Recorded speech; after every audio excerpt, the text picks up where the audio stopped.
আপনারা যারা জাপানে স্টুডেন্ট ভিসা, জব ভিসা, স্থায়ী বসবাস, কেরিয়ার গঠন বা সুন্দর একটি জীবনের জন্য যেতে চাচ্ছেন, তাদের জন্য অত্যাবশ্যক যে কাজটি সেটি হচ্ছে যে জাপানি ভাষা শেখা। জাপানি ভাষা শেখার জন্য আমাদেরকে হিরাগানা দিয়ে জাপানি ভাষা শুরু করতে হবে। তারপর আমরা কাতাকানা শিখব, তারপর আমরা কাঞ্জি শিখব এবং এই কাঞ্জি শেখার আগেই আমরা জাপানি ভাষার লেসন কিন্তু শুরু করে দেব। তো আমরা জাপানি ভাষা শেখার জন্যে আমাদেরকে ৩টি বই কিনতে হবে। বইগুলোর নাম হচ্ছে Minna no Nihongo N5 vocabulary and grammar book, Minna no Nihongo N5 practice বুক এবং N5 কাঞ্জি বুক। এই ৩টি বই আপনাদেরকে কিনতে হবে। বইগুলো আপনারা নীলক্ষেত বা যেকোনো অনলাইন শপ কিংবা যেকোনো লাইব্রেরিতে পেয়ে যাবেন। নীলক্ষেত থেকে বইগুলো নিলে আপনার 250 থেকে 350 টাকার মধ্যে থাকবে বইগুলো, বা পেয়ে যাবেন।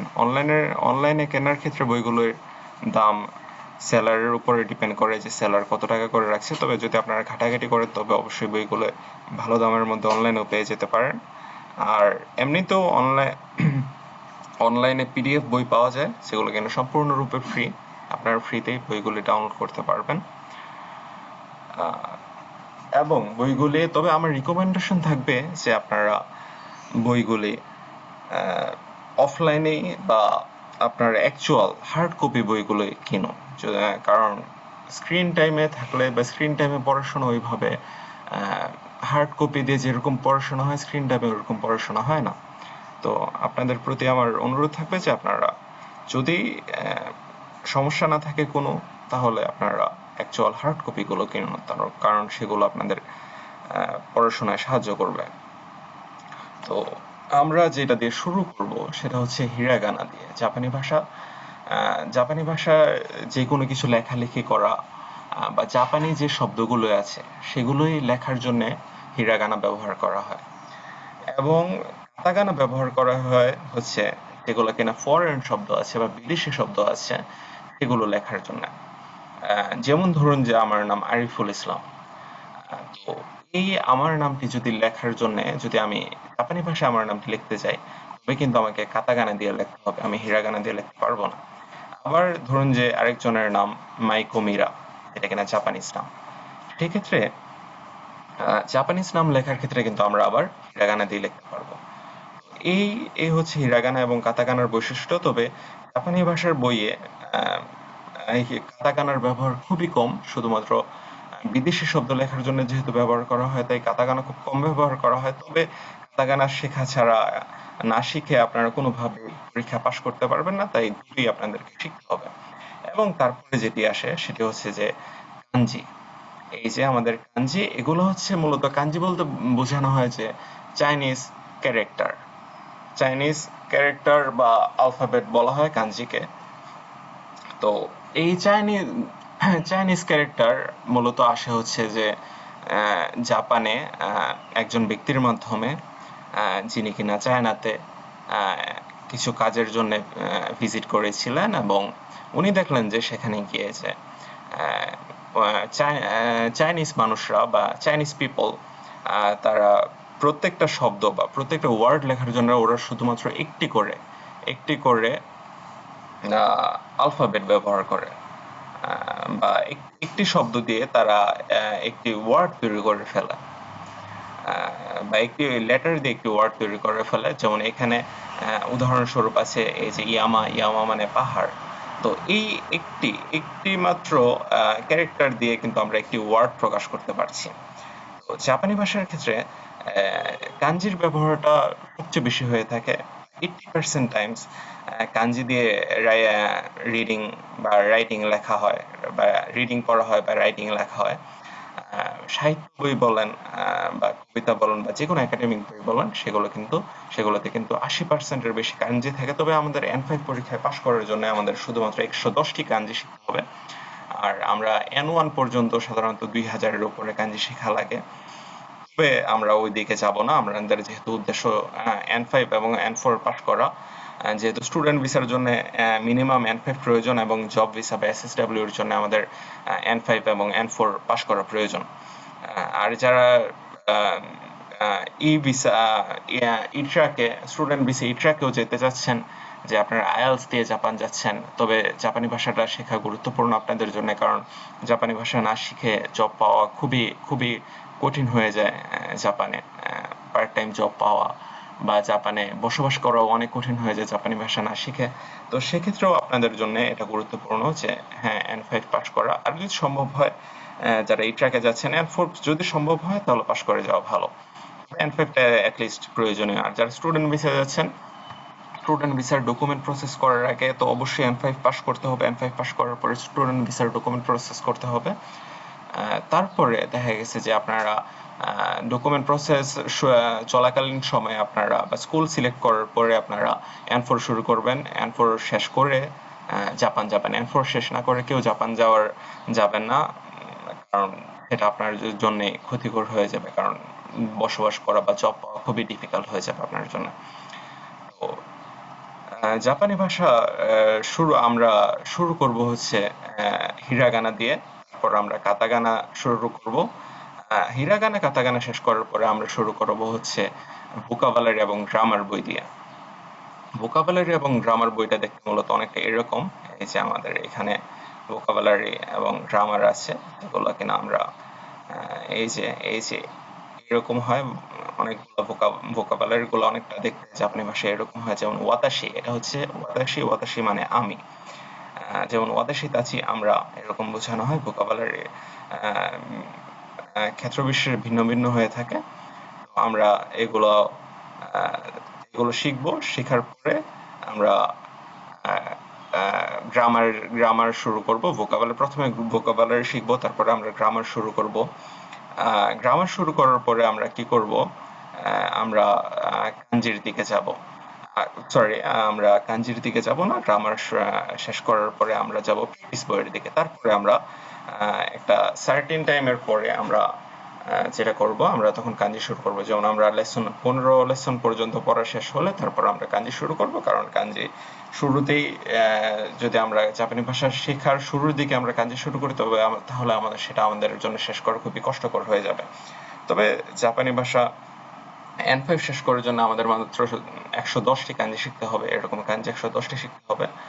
আর আমাদের এই দুটো বই, এখানে আছে হচ্ছে এটা হচ্ছে যে ভোকাবুলারি এবং গ্রামার বই। যে এখানে গ্রামার থাকবে, আমাদের গ্রামারও আমি সবকিছু বুঝিয়ে দিব, যেন আপনারা খুব সহজভাবে জাপানি ভাষা পাস করতে পারেন। আর এখানে আছে হচ্ছে আমাদের প্র্যাকটিস বইটা দেখতে অনেকটা এরকম হয়। এখানে আমরা দেখা গেছে যে অনেক সেন্টেন্স থাকে, যেমন এখানে লেখা আছে হচ্ছে ওয়াতাশি ওয়া মাইকু মিরাদেস, মানে আমি হচ্ছে মাইক মিলা, এরকম। বা এখানে মাইকু মিরার জায়গায় আপনি আপনার নামও বসিয়ে দিতে পারেন, বা আমি বলতে পারি যে ওয়াতাশি ওয়া আরিফুল ইসলাম দেস বা আরিফুল ইসুরাম দেস, মানে আমি আরিফুল ইসলাম। তো এখানে আবার আরেকটা সেন্টেন্স আছে যে সান্তোসো সান ওয়া গাকু সেই যা আরিমাসে, মানে সান্তোসো মিস্টার সন্তোষ ছাত্র নয়। এরকম এরকম অনেক এক্সাম্পল আমরা পাবো জাপানি ভাষা শেখার সময়। আমরা সেগুলোর দিকে মনোযোগ রাখবো। সবকিছু আমরা আমরা 3টা বই আমাদেরকে শেষ করতে হবে জাপানি ভাষা পাস করার জন্য। তবে এই 3টা বইয়ের বাহিরে কিন্তু আমাদের অন্য বই পড়ার এতটা প্রয়োজন নেই, যদি না আমরা খুব ভালো মানের স্কোর পেতে চাই। জাপানি ভাষা পাস করার জন্য আমাদের এই 3টা বই যথেষ্ট। এর বাহিরে আমাদের অন্য কোনো বই শুধুমাত্র পাস করার জন্য দরকার নেই। যদি আপনারা খুবই ভালো স্কোর পেতে চান, তবে সেক্ষেত্রে সেটা ভিন্ন বিষয়। তবে শুধুমাত্র পাস করার জন্য এই 3টা বই যথেষ্ট। এমনকি আপনারা 180 মার্কের মধ্যে 150 মার্কই খুব সহজে পেয়ে যেতে পারেন, যদি আপনারা এই 3টা বই ভালোভাবে শেষ করতে পারেন। তো আমরা শুরু করব হচ্ছে হিরাগানা দিয়ে। আমরা হিরাগানা দিয়ে জাপানি ভাষা শুরু করব। আমরা যদি আরেকটু নিচে যাই, এখানে কিন্তু হিরাগানা এভাবে প্র্যাকটিস করা হয়। আমরা প্রতিদিন আমরা কি করব, 10টা করে হিরাগানা শিখব। আমরা জাপানি ভাষাটাকে বেশি কঠিন করব না, আমরা চেষ্টা করব সবচেয়ে সহজভাবে কিভাবে জাপানি ভাষাটাকে শুরু করা যায়। তবে হিরাগানা লেখার ক্ষেত্রে কিছু নিয়ম আছে। হিরাগানা, কাতাগানা, কাঞ্জি সবগুলোর ক্ষেত্রে কিছু নিয়ম আছে, যে আমরা এখানে কিছু স্ট্রোক থাকে। স্ট্রোক গুলাকে আমরা ফলো করতে হয়। যেমন ধরুন যে প্রথম প্রথম শব্দটা যেটা হচ্ছে এখানে সেটাকে আমরা লেখার জন্য কিছু নিয়ম ফলো করতে হবে। যেমন এটা হচ্ছে প্রথম স্ট্রোক, এটা হচ্ছে দ্বিতীয় স্ট্রোক, এবং এটা হচ্ছে তৃতীয় স্ট্রোক। তো আমরা এভাবে এই নিয়ম ফলো করে কিন্তু আমরা জাপানি ভাষাটাকে শিখবো। কারণ জাপানি ভাষার নিয়ম ছাড়া যদি আমরা শিখতে চাই তাহলে আমরা এটাকে 90%ই সম্ভাবনা আছে যে আমরা ঠিকভাবে বা সঠিক পদ্ধতিতে শিখতে পারবো না, যার ফলাফল হবে কিনা আমরা সময় মাসের পর মাস চলে যাবে কিন্তু আমরা জাপানি ভাষা রপ্ত করতে পারছি না, বা মাসের পর মাস চলে যাচ্ছে কিন্তু আমরা শুধুমাত্র হিরাগানি শেষ করতে পারছি না, এরকম পরিস্থিতি হয়ে যাবে। তো আমরা ওইরকমটা করব না, আমরা নিয়ম অনুযায়ী আমরা জাপানি ভাষাটাকে শুরু করব এবং নিয়ম মেনেই আমরা জাপানি ভাষাটাকে শেষ করব।